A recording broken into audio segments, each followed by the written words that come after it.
Welcome to the Human Capital Innovations Podcast, where your source for personal, professional, and organizational growth and development, where we share original research, explore industry trends, and interview executives and thought leaders from across the globe. We hope you join us often for practitioner-oriented content around all things related to leadership, HR, talent management, organizational development, and change management. Maximize your personal and organizational potential with Human Capital Innovations Podcast.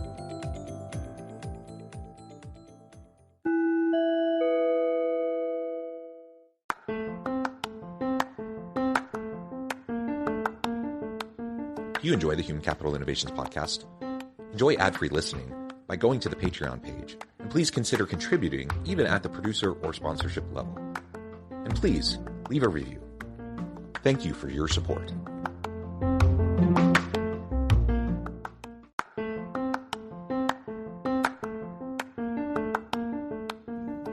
Welcome to the Human Capital Innovations Podcast.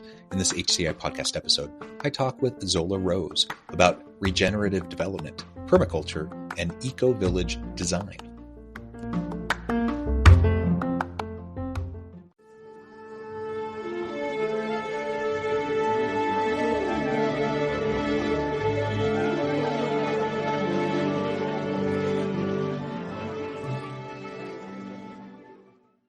Zola Rose, welcome to the conversation today. Thank you. Well, great for having me. It is a pleasure to be with you. You're joining us from New Zealand. I am south of Salt Lake City in Utah. So there's a wee bit of a time difference, afternoon for me, morning for you. I'm really thrilled to have the opportunity to chat with you and to share your perspective around regenerative development, permaculture, and ecovillage design from a social impact lens. We're going to be connecting this back to general wellness approaches within and connecting with organizations and what we can do as leaders in promoting that within our organizations. As we get started, I wanted to share Zola's bio with everybody. Zola Rose is currently working in the alternative housing and intentional community sector, offering consulting, training, facilitation, and network weaving services to engage regenerative housing communities through her social enterprise Common Ground, based on the principles of regenerative development, permaculture, and ecovillage design. Zola, anything else you would like to share with me or my listeners by way of your background before we dive right on in? I just have a very diverse background that hopefully in the questions will bring that all in, weaving it together. I think it's really great to have a vocation that I am able to draw upon my experiences and my skills that have been so varied, and now I'm finding able to give back with all those experiences, and that's what we'll be sharing a little bit about today. Yeah, awesome. And to lay a foundation for that weaving together of this narrative, maybe you can share a little bit more about your meandering kind of diverse background and path. I think we all tend to have that, right? Very few people know exactly what they're going to be doing and then go on a linear path perfectly throughout their lives. And that brings with it a lot of diversity of experience and exposure to lots of different things, ideas, people, all of those sorts of things. Share a little bit about that with us, about your own background, and then we can talk more specifically about your current role in Common Ground and what you're doing in the social impact, social enterprise space. Okay, great. Well, I grew up as an expatriate, as a dependent of my mother who was in the Foreign Service. And so I had a diversity of people that I was growing up with in the home country that I was living. I grew up in Russia, in Jordan, in the Congo, in Bangladesh, Thailand, Madagascar, so many different countries. And I really loved the cultural richness in which I was growing up. And that led me to study sociology and anthropology, trying to make sense and trying to figure out what could I do with this love of cultures. And while I was in school, I learned about mediation. And so this interaction between people and how can people have win-win solutions. And that has a lot to do with culture, because if we can understand where each other is coming from, our worldview, then it's easier to find a win-win. And so there was already one linkage between having such a variety of cultural understanding and also being in that space of helping people to unpack their culture to be able to get to win-win whether that be in resolving a conflict or in working towards a common vision. And studied permaculture, which is a systems design thinking that is around the ethics of earth care, people care, and fair share, which is around the economics. And again, got really to that interweaving, that we don't separate people from our environment or from even the systems in which we operate. Each one influences the other. And I studied Ecovillage design and how we develop our settlements, how we live to be inclusive of all those different aspects, again, of the dimensions of life, not focusing on one specifically, but on interweaving all of them in how we do our design going into our living spaces. And also studied nonviolent communication. That's always interesting to me, how we communicate with each other in order to be able to be understood and understand another, and even understand ourselves. So that's been another weaving in of the work that I do, because we can't advance goals of being able to do things better if we're either in our own way, or if there's a lot of conflict that we're having with the others around us. The vision is not going to happen. So that's what I do in terms of a regenerative lens. When we bring people together and we have an engaged team, what makes for an engaged team to be able to accomplish its mission, whether it be in a community where people are living or in a business where people are working, it's being able to have those right relationships and seeing ourselves as whole human beings, as the cultures that we come from. And from that grounding, then we can move forward for better outcomes. So much there. That was really great. Thank you. And I love the background. I'm a sociologist myself, and I don't know if you can see my shirt, but I do work with our Center for Social Impact here at the university, and I'm a big believer in that. And you mentioned systems approaches and things like that. All of that is so important as we try to figure out how to make a meaningful, sustainable difference in the world. And the cool thing is, this isn't just something for do-gooders, to do on their own, but this is something that organizations really can focus in on, and to have, you run your social enterprise common ground. Every organization can have a component of their purpose, and mission to be a social mission. Every organization can tap into those motivations of their people and give them opportunities, provide an environment where they can make those contributions and feel that impact and see that impact in the world around them. And so there's just so much there, whether we're talking about social impact, social enterprise, social entrepreneurship, or corporate social responsibility, triple bottom line, stakeholder capitalism, whatever we're talking about.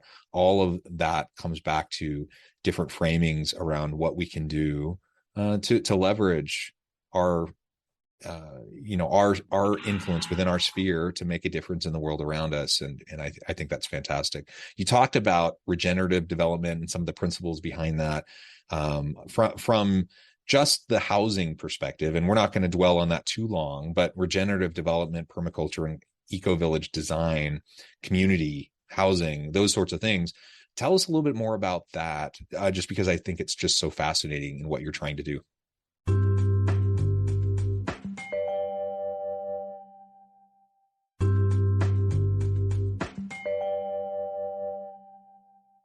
So I've got a diagram that helps me to explain to others around what I consider to be a regenerative form of development. And it includes the regenerative framework, which is those dimensions of the economic, social, cultural, and ecological, and how those are taken into consideration when we're designing a living system. And then I mentioned around the personal and collective leadership, that we all need to recognize our own, whether it be shortcomings or where we might be triggered, and understanding group dynamics, facilitation, and the collective energy that we can create together. And then we've got the built environment and all those elements of the built environment when we are designing, keeping those other two in mind, and playing with those other elements when we're working with the built environment, when we're designing, whether it be the roads or the power or the waste or the water, even the legal and financial. And quite often there becomes that, I mean, there's points of resistance at any one of those dimensions. But I find that for me working in this space now, there's a lot of advocacy that's needed, because when we start to get into the built environment where there's a lot of regulations around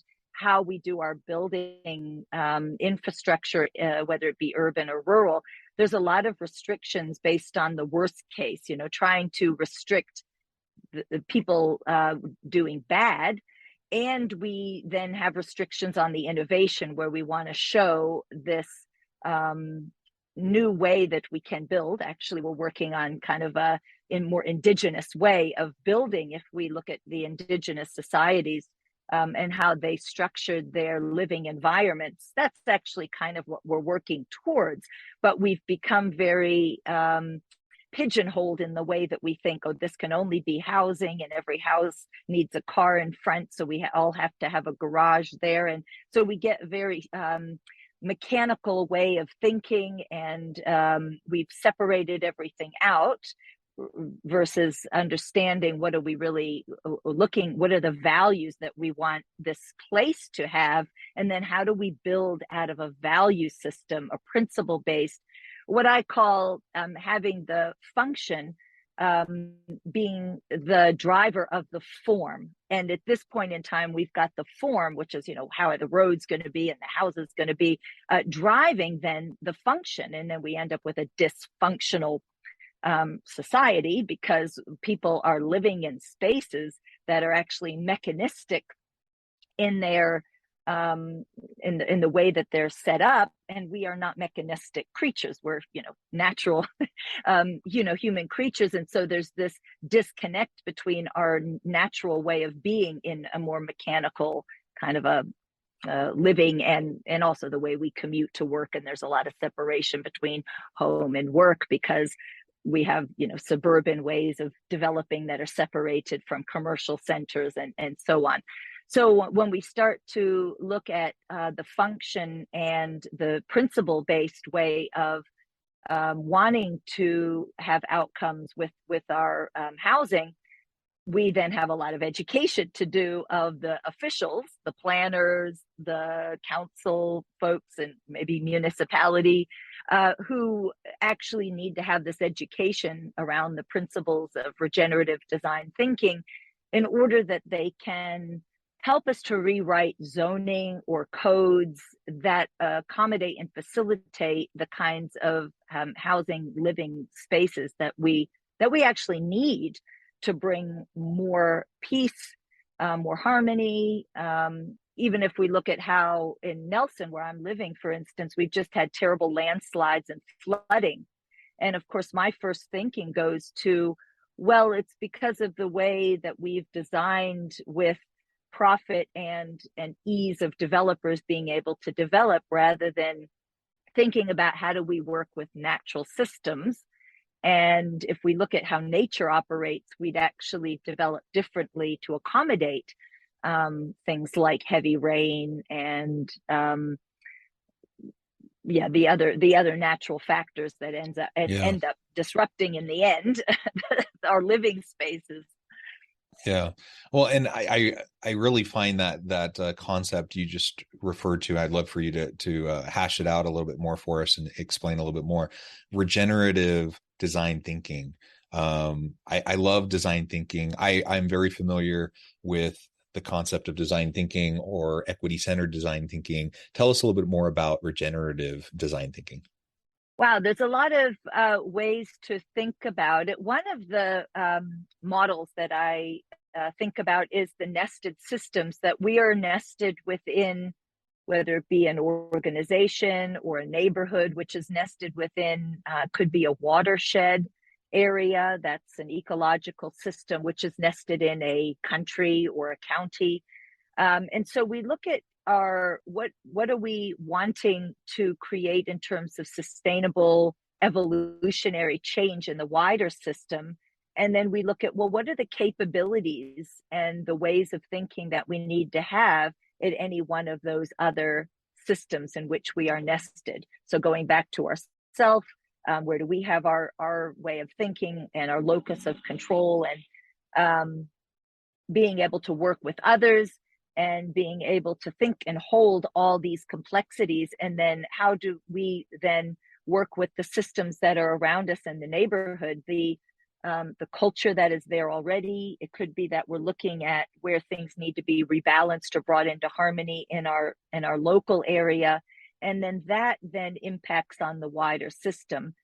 I think really thinking locally, it's that kind of going back to that phrase of thinking globally and acting locally. And we need to think what is in our wider system, but that we can actually work with the elements in our more proximity, our closer proximity, so that we're working with not something that we want to achieve that's outside of what already exists, but I like to think about guilds being that there's relationships between the different entities that exist already, and how do we strengthen those relationships? We develop more reciprocity in our thinking rather than a transactional way of thinking of, oh, if I give to you, what am I getting in return? But a reciprocity means that I might give to you, but I might get from somewhere else, and building on systems of reciprocity.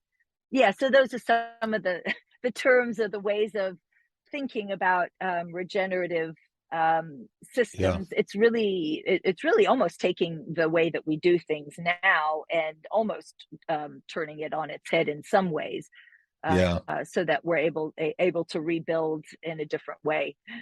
Yeah, super interesting. And this is a bit of an aside, but I was just yesterday having a conversation with my daughter, my oldest daughter, who is a university freshman, architecture major. And she was lamenting as we were driving around all of the subdivisions and the canned neighborhoods, and just it just makes her skin crawl. And we're having basically this kind of a conversation just yesterday about how we can be more thoughtful about how we put together our communities. And I challenged her to come up with the best, the next new innovation in communities and housing to allow for sustainable housing, in a way that will better fit with the surrounding ecosystem in the community. So, well, I'm doing the same thing with my daughter. She's second year at university studying law, and just like you, I'm also asking her these questions: is how can you use what you're studying and learning to be able to influence? And of course, my area is housing, and I'm thinking, well, legally, we need to rewrite our zoning laws and our regulations. Wouldn't you like to look at your legal studies in such a way, and don't only follow what is, but what could be? Question actually our legal systems that are in place, so that you're able to use your law way of thinking to help to redesign.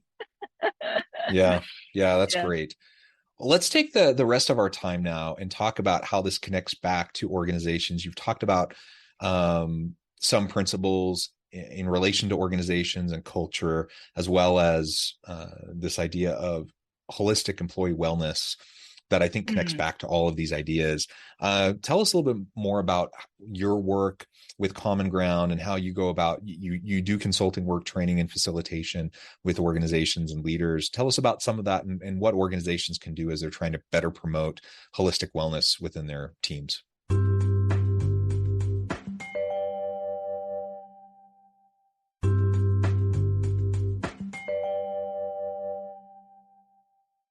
With housing, my particular focus on housing is community-led development. And so what does that mean when folks, we're looking to them to lead their own development? So in housing, it would be, what capacity do people need to have to be able to think about how they want to live and have the skills and connections and agency to be able to do that?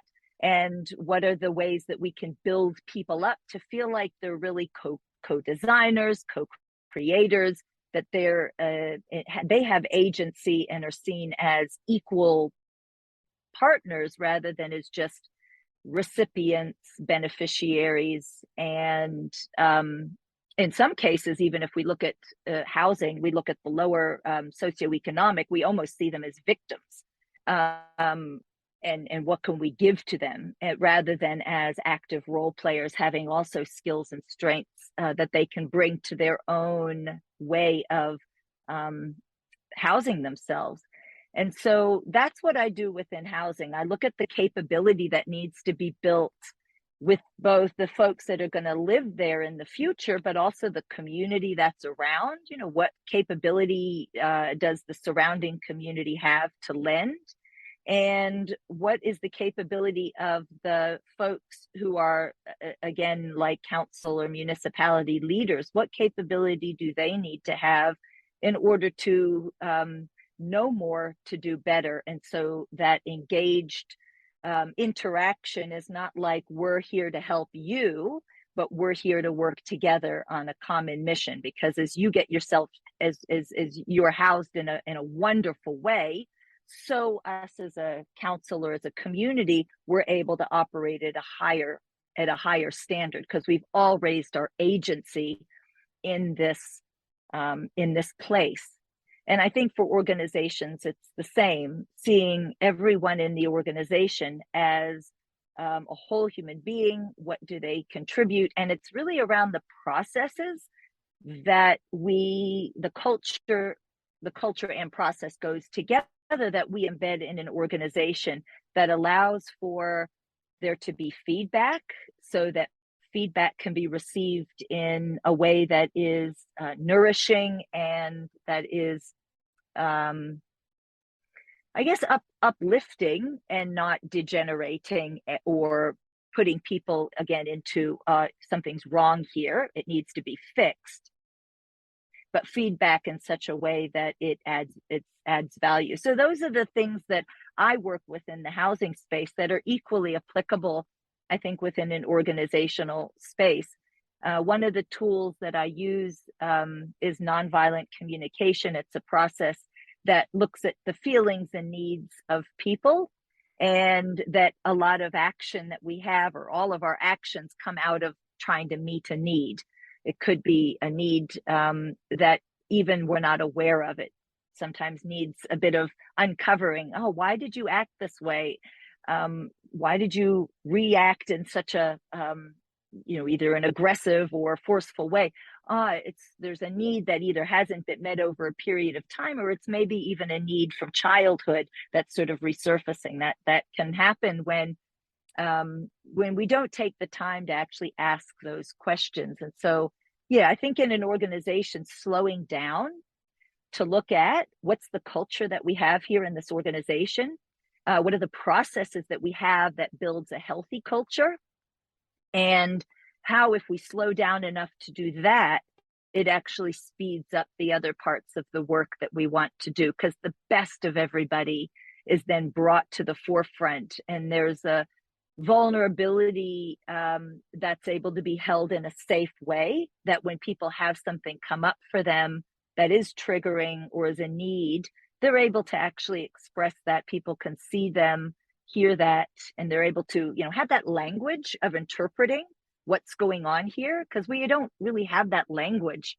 of being able to interpret what's really going on here. And so part of it is an unlearning of some of the unhelpful ways we have of speaking and thinking about each other and ourselves, and then relearning some new language, and then embedding that within the culture of the organization. Super interesting, Zola. This has just been a fascinating conversation. I note the time. I have to let you go here in just a few minutes, but the truth is we've only just scratched the surface. There's so much more to be said on any number of these topics, but we're going to have to leave it there for today. Before we wrap up, I wanted to give you a chance to share with listeners how they can connect with you, find out more about your work with Common Ground, and then give us a final word on the topic for today. Okay. Well, Common Ground, the website is commonground.net.nz. And we've got a YouTube channel where I've been making videos and interviewing people who are doing some pretty awesome stuff in this space of regenerative living and housing. I have a newsletter that I send out with both these kinds of topics that I explore, but also a little bit about my own story that's embedded within this, like how I'm learning through the process of doing this work. I'm on LinkedIn as well, where I share there about my work. I have a Women Revolutionizing Housing, which is not limited just to this country of Aotearoa, New Zealand, but it's for any woman that feels like she wants to be a part of systems change in any form of housing. And we meet monthly online, bringing on speakers and networking with each other. I've got a Housing in Service to Life consortium. Again, it's not limited to this country, but it's folks who align with that regenerative way of doing development and who want to connect with other professionals, how we can learn from each other, help each other in open new areas. That's some of ways that people can connect with me. Just in terms of if housing is something that's interesting to anybody that's listening, in America, there is a regenerative real estate group that has formed in America that I'm looking to actually connect with and bring over here to this country. And there is Regenerative, which is it's the organization that I trained in to do regenerative practitioner. It's this design thinking. So that's available to people in America. And there's the Global Ecovillage Network. If people really love the idea of looking into permaculture and really holistic way of, again, living, the Global Ecovillage Network, they have things going on in America. And if people are looking for community, like an intentional community to live in, there's the Foundation for Intentional Community, IC.org, where people can find communities that are actually forming or are established where this way of being is trying to be embedded within a living place. But quite often there's organizations working within those communities doing this work as well. So yeah, I look forward to people connecting with me, coming onto the website, sharing with me. I love to interview people too. So if somebody's got a great story, come onto the Common Ground YouTube channel. And that's what I would leave folks with. It's just a feeling that there actually is an abundance of wonderful things going on, of little sprouts all over the place that are happening. Like if you were to forage for the wild plants, you don't notice until you understand, a dandelion, I can do this with it, and there's a plantain. Then you start to see that all of a sudden, wow, there's all these great edible wild plants. When I walk around my yard, I didn't even realize it was there. The same thing, I think, with regenerative practice and with these ways of communicating. When we open up our awareness to the fact that it's there, we can then find other people that are doing it in our local communities, connect with them, and bring it home. Wonderful. Thank you, Zola. This has just been a great conversation. I encourage my audience to reach out, get connected, find out more about what Zola and her team at Common Ground could do for you. And as always, I hope everyone can stay healthy and safe, that you can find meaning and purpose at work each and every day. And I hope you all have a great week.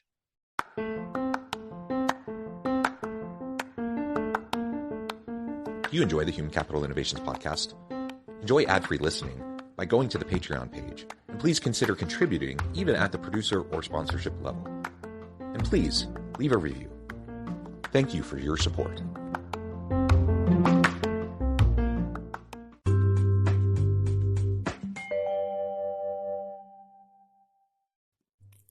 Thanks again for joining us for this episode of the Human Capital Innovations podcast. I hope you stay healthy and safe and that you have a great week.